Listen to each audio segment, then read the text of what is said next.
देश के सर्वोच्च न्यायालय यानी कि सुप्रीम कोर्ट में मृत्यु दंड के तरीके को बदलने को लेकर एक जनहित याचिका दायर की गई, जिसमें कहा गया कि जैसे फांसी की सजा जो है वो एक तरीका है जिस किसी को भी मौत की सजा सुनाई जाती है, लेकिन अब इस तरीके को बदलने को लेकर भी कोई कदम जो है वो उठाना चाहिए। इसको लेकर एक जनहित याचिका सुप्रीम कोर्ट में वकील द्वारा दायर की गई। तो वहीं बता दें कि इसमें 4 ऑप्शंस दिए गए, जिसमें एक जहर का टीका, एक शूटिंग और इसके साथ ही तीसरा ऑप्शन जो दिया गया वो था इलेक्ट्रोक्यूशन और इसके साथ चौथा ऑप्शन दिया गया गैस चैम्बर के द्वारा जिस भी व्यक्ति को मौत की सजा सुनाई गई है। लेकिन आपको बता दें कि अब इस पूरे मामले को लेकर जहां केंद्र ने अपना एफिडेविट सौंपा, जिसमें ये कहा गया कि ये व्यावहारिक रूप से संभव नहीं है, जिस पर अदालत ने भी नाराजगी जताई है और ये कहा कि समय के साथ केंद्र जो है वो विकसित होने के लिए तैयार नहीं दिखाई दे रहा है। तो वहीं आपको बता दें कि इस पूरे मामले को लेकर भी अब लगातार सुर्खियां जो हैं वो बन रही हैं कि क्या जो मौत की सजा जिस किसी आरोपी को या व्यक्ति को सुनाई जाती है, क्या इसके तरीके को बदलने की जरूरत है, क्योंकि पहले आमतौर पर फांसी की सजा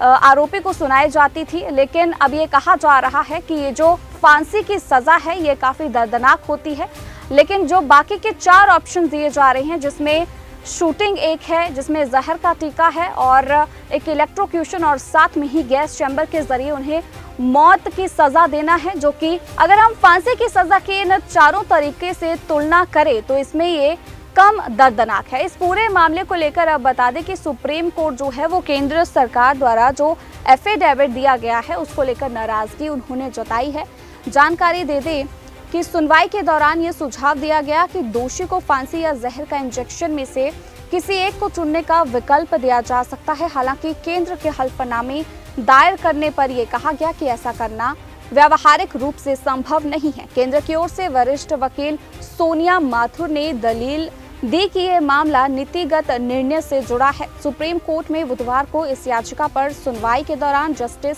संदीप मेहता और जस्टिस विक्रम नाथ की बेंच ने मौखिक रूप से कहा कि समस्या ये है कि सरकार बदलने को तैयार नहीं है। तो उन्होंने ये भी कहा कि ये बहुत पुरानी प्रक्रिया है,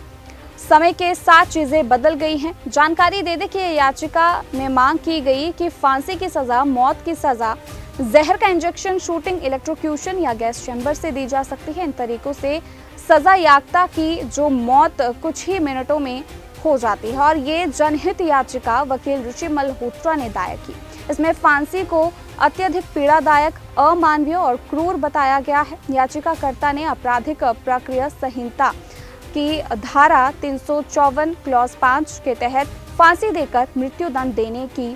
असंवैधानिक घोषित इसे करने की मांग की है और साथ ही ये भी कहा गया कि सम्मानजनक मृत्यु का अधिकार संविधान के अनुच्छेद 21 के तहत एक मौलिक अधिकार के रूप में मान्यता प्राप्त होनी चाहिए।